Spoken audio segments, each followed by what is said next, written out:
നമ്മളെല്ലാവരും വാഹനങ്ങൾ ഉപയോഗിക്കുന്ന ആൾക്കാരായിരിക്കുമല്ലേ? തീർച്ചയായിട്ടും നമ്മുടെ വാഹനങ്ങളിൽ ഏറ്റവും പ്രധാനപ്പെട്ടത് നമ്മൾ ശ്രദ്ധിക്കുന്ന ഒരു കാര്യം ടയറിന്റെ കാര്യം തന്നെയാണ്. ടയറുകൾക്ക് തേയ്മാനം സംഭവിച്ചു കഴിഞ്ഞാൽ നമ്മൾ ഉടൻ തന്നെ അത് മാറ്റാൻ ശ്രമിക്കാറുമുണ്ട്. എന്നാൽ ചില ആൾക്കാർ ഇത് മാറ്റാതെ തന്നെ ഈ പഴയ ടയറുകളൊക്കെ പുതിയതാക്കി എടുക്കുന്ന ഒരു പദ്ധതി അവലംബിക്കാറുണ്ട്. തീർച്ചയായിട്ടും നാടൻ ഭാഷയിൽ പറയുകയാണെന്നുണ്ടെങ്കിൽ ടയറിൽ കട്ടയിടുക എന്നൊക്കെ പറയും. എന്തായാലും ഈ പഴയ ടയറുകൾ ഒന്ന് റീസെറ്റ് ചെയ്തെടുക്കുന്ന ഈ ഒരു പദ്ധതി എന്താണെന്ന് നമ്മളിൽ പല ആൾക്കാർക്കും അറിയില്ല. അറിയുന്നവരാണെങ്കിൽ ഈ പ്രോസസ്സ് എന്താണെന്ന് കണ്ടിട്ടുമുണ്ടാവില്ല. തീർച്ചയായിട്ടും അത്തരത്തിൽ ഈ ഒരു പ്രോസസ്സിനെ, ഈ ഒരു സംഭവത്തെ നമുക്കൊന്ന് കണ്ട് മനസ്സിലാക്കാം. നമുക്ക് തേഞ്ഞ ടയർ കൊണ്ടുവരുന്നത്, പുതിയ ടയർ ആയാലും നൈലോൺ ടയറുകൾ, തേഞ്ഞ ടയർ കൊണ്ടുവരുമ്പോൾ നമ്മളത് റീസോൾവ് ചെയ്ത് ഹോട്ടായിട്ട് റീസോൾവ് ചെയ്ത് കൊടുക്കാനാണ് സിസ്റ്റം. ഇതിപ്പം ഐഷറിന്റെ ടയറാണ്, 825/16 എന്നതിന്റെ സൈസിന്റെ പേര്. ഇതിപ്പോൾ ടയർ തേഞ്ഞത് ഇത് റീസോൾവ് ചെയ്യാൻ പാർട്ടി കൊണ്ടുവന്നിരിക്കുകയാണ്. ഇതിപ്പോൾ തേഞ്ഞ ടയറാണ്. ഇത് കട്ട് ചെയ്യാനായിട്ട് നമ്മൾ ഇതിന്റെ ആദ്യത്തെ പൊസിഷൻ എന്ന് പറഞ്ഞാൽ ഇത് ടയർ എടുത്ത് ബഫർ എന്ന് പറയുന്ന സാധനം ഇതിനകത്തിട്ട് ഗ്രിപ്പ് ചെയ്യാനിടുവാണ്.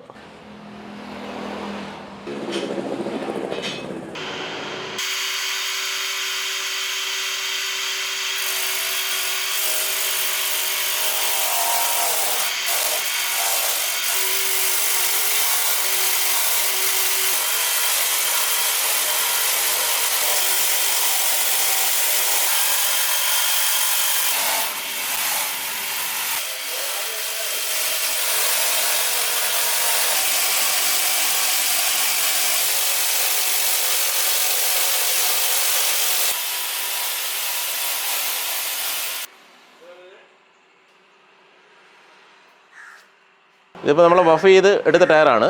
ഇതിന് നമ്മൾ അടുത്ത സ്റ്റെപ്പ് എന്ന് പറയാൻ നമ്മൾ ഇതിന് പശ, അതായത് സൊല്യൂഷൻ കൊടുക്കും.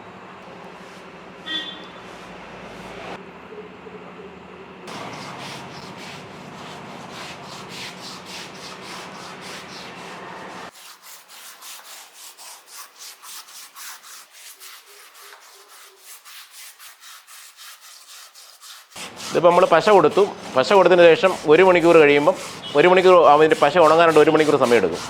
അതിന് ശേഷമേ നമ്മളതിനകത്ത് റബ്ബർ ഒട്ടിക്കത്തുള്ളൂ. 1 മണിക്കൂർ കറക്റ്റായി ഉണ്ടെങ്കിൽ ഇത് ഉണങ്ങത്തുള്ളൂ. പശ ഇപ്പോൾ കൊടുത്ത പശ ഉണങ്ങണം. അത് 1 മണിക്കൂർ ജസ്റ്റ് എടുക്കും. ഇത് ഓട്ടോറിക്ഷ മുതൽ നമ്മുടെ എയ്സിൻ്റെ 155/12 വരെ ചെയ്യാവുന്ന മെഷീനാണ്. ഇതിപ്പോൾ ഇരിക്കുന്നത് 450 വത്ത് അതിൻ്റെ ടയർ ചെയ്യുന്ന മോൾഡാണ് ഇതിരിക്കുന്നത്. ഇതിനകത്ത് നമ്മൾ ടയർ കയറ്റി വെച്ചത് ഇതിനകത്ത് ചൂടാക്കിയിട്ടാണ് ഇത് ഇറങ്ങുന്നത്. ഈ മെഷീൻ 716 ടയർ മുതൽ വലിയ ടിപ്പർ വരെയുള്ള ടയർ ചെയ്യുന്ന മെഷീനാണിത്. ഇതിന് ഓരോ അനുസരിച്ച് ഡൈ മാറി കൊടുക്കും. ഓരോ ടയറിൻ്റെയും ഡൈ ഇതിനകത്ത് നിന്ന് മാറി കൊടുക്കും. ഇപ്പോൾ ഇരിക്കുന്നത് ഇത് 816 ടയറിൻ്റെ ഡൈ ആയിരിക്കുന്നത്. ഇതിന് ഉപയോഗം കഴിഞ്ഞാൽ ഇത് മാറ്റിയിട്ട് അടുത്ത 750 ടയറിൻ്റെ ഡൈ കയറ്റും. പിന്നെ 700 ഓരോ സൈസ് അനുസരിച്ച് നമ്മൾ ഡൈ മാറിക്കൊണ്ടിരിക്കും. ഇത് നമ്മൾ 920 ടയറെന്ന് ഉൾപ്പെടെ, അത് ബസ്സിൻ്റെ ഉൾപ്പെടെ, ട്രാക്ടർ എന്ന് പറഞ്ഞാൽ ലൈലൻഡ് വണ്ടിയുടെ ഉൾപ്പെടെയുള്ള മെഷീനാണിത്. ഇതിനകത്തും നമ്മളുടെ ഓരോ ടയറിനനുസരിച്ച് ഈ ഡൈ മാറി. ഇതിപ്പോൾ ഇരിക്കുന്ന ഡൈ 1020, അതായത് ട്രാക്ടറിൻ്റെ ലോറിയുടെ വലിയ ടയറിൻ്റെ ഡൈ ആയി ഇരിക്കുന്നത്. ഇതിപ്പോൾ മാറിയിട്ട് നമ്മൾ 816 ഒരു ഡൈ ഇതിനകത്ത് വെക്കും. അതാണ് ഇപ്പോൾ ചെയ്യാൻ പോകുന്ന ടയറുകൾ. ഇതിപ്പോൾ ഡൈ നമ്മൾ മാറ്റുവാണ്. ഇത് 1000 ഡൈ ആണ്, 1020 ടയർ ചെയ്യുന്ന ഡൈ ആണ്. അത് മാറ്റി വെച്ചിട്ട് ഇത് 820 ഡൈ ആണ്. ഇത് നമ്മൾ കയറ്റുവാണ്.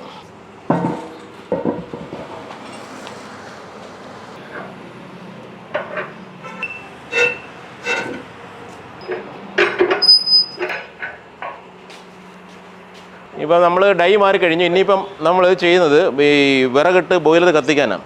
ഈ വെള്ളം ചൂടാക്കിയിട്ട് ഈ വിറകാണ് ഉപയോഗിക്കുന്നത്. വിറകെടുത്ത് ബോയിലർ വാരിയിട്ട് കത്തിക്കുമ്പം ഇതിനകത്ത് 3 ടാങ്ക് വെള്ളമാണ് നിൽക്കുന്നത്. വെള്ളം തിളച്ച് ആവിയായി, നീരാവിയായി ഇതിന് സ്റ്റീമായിട്ട് ഇതിനകത്ത് വന്ന് ഇതിനകത്തുനിന്ന് അത് തിരിച്ച് റിട്ടേൺ ഇതിനകത്ത് തന്നെ ഇറങ്ങും. ആ സിസ്റ്റം കാണിച്ചു തരാം ഇന്ന് കത്തിച്ചതിന് ശേഷം.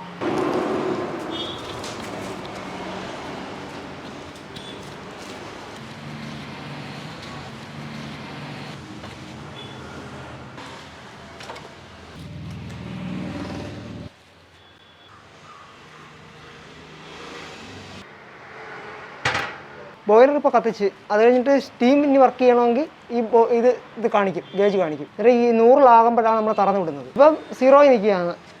ഇത് പ്രഷർ 100 കഴിയുമ്പോൾ നമുക്ക് തുറന്നു വിടാം. അന്നേരം പ്രഷർ മെഷീനിലേക്ക് ചെല്ലും. ഈ വാൽവ് വഴി അങ്ങ് മെഷീനിൽ ചെല്ലും. ഇപ്പം നിലവിൽ കാണുന്ന പ്രഷർ 100 ആയിട്ടുണ്ട്. ഇനി നമ്മൾ ഈ പ്രഷർ നമ്മുടെ മെഷീനിലേക്ക് തുറന്നു വിടുകയാണ്.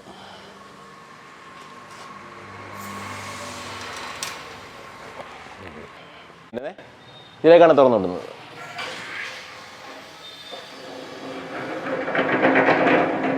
ഇതിനകത്ത് ഒട്ടിക്കാൻ പോകുന്ന ത്രെഡാണിത്. ഇതാണ് ഇതിനകത്ത് നമ്മൾ ഒട്ടിക്കാൻ പോകുന്നത്. പച്ച റബ്ബറാണ് ഇത്.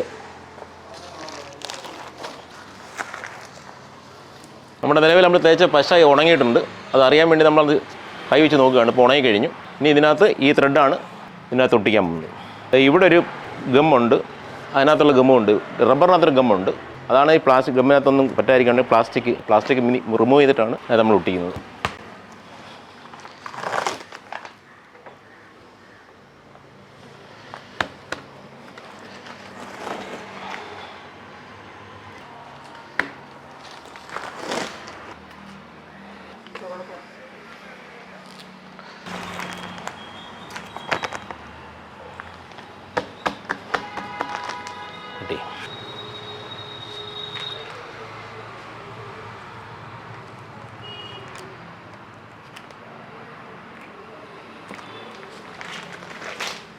ഇത് അഴുക്ക് കളയാൻ വേണ്ടി ഇപ്പം കട്ട് ചെയ്ത പാട് അഴുക്കുണ്ട്, കത്തിക്കകത്ത് അഴുക്കുണ്ടെങ്കിൽ കളയാൻ വേണ്ടി നമ്മൾ ഒട്ടാൻ വേണ്ടി പെട്രോൾ വാഷ് ചെയ്യും. അഴുക്ക് കൊണ്ട് കളയാൻ വേണ്ടി പെട്രോൾ വാഷ് ചെയ്യുക.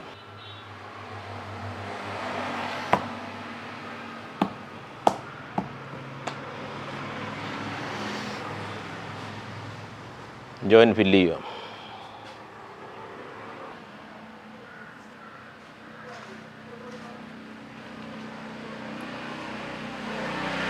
ഇതിപ്പോൾ ഇതിനകത്ത് റബ്ബർ ഒട്ടിക്കടിക്കാൻ വേണ്ടി ഇവനെ കയറ്റി ഒന്ന് പ്രസ് ചെയ്യുവാണ്, ഇളകിപ്പോകാതിരിക്കാൻ വേണ്ടി.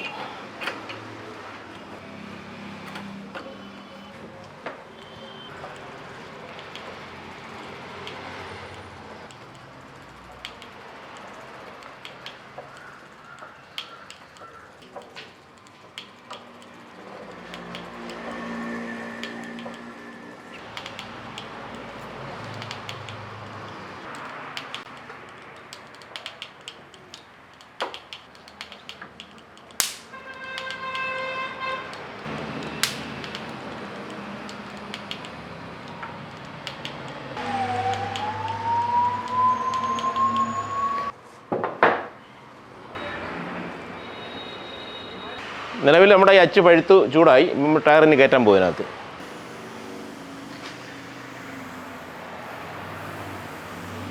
അതോട്ട് കയറാൻ ഒന്ന് എക്സ്പാൻഡ് ചെയ്യണം. അതിനൊരു ഓപ്പൺ ചെയ്ത് വികസിപ്പിക്കുക.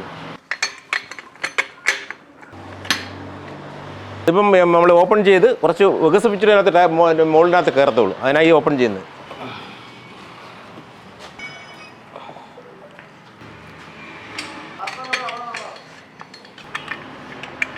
ഈ ടയറിനകത്ത് നമ്മൾ ട്യൂബ് ഇടുക, എയർ ഫില്ല് ചെയ്യാനുള്ള ട്യൂബ് ഇടുകയാണ്. അടുത്ത ട്യൂബും പ്ലാപ്പും ഇട്ട് സെറ്റ് ചെയ്തേ. എന്നിട്ട് അതിനെ ഡിസ്ക് എടുത്ത് കയറ്റുകയാണ്.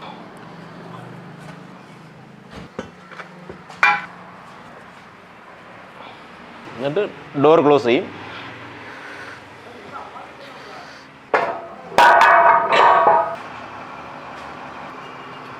£160 എയറിനകത്ത് പ്രഷർ നിറയ്ക്കും, എയറടിക്കുമേ. അപ്പോൾ നിലവിൽ ഇത് കഴിഞ്ഞു, ടയർ ലോഡായി കഴിഞ്ഞു. ഇനി 1.25 മണിക്കൂർ കഴിഞ്ഞപ്പം ഇത് റിമോൾഡ് ആവും. എന്നിട്ട് അതിന് ശേഷം ഇത് റിമൂവ് ചെയ്ത് എടുക്കും. അതിൻ്റെ പ്രോസസ്സിങ് കഴിയുന്നവർ. നിലവിൽ നമ്മുടെ സമയത്തിൻ്റെ ഈ ടയറിൻ്റെ സമയം കഴിഞ്ഞു. നമ്മളിത് ഓപ്പൺ ചെയ്യാൻ പോവുകയാണ്. ക്യൂറായി കഴിഞ്ഞു, നമ്മളിത് ഓപ്പൺ ചെയ്യും.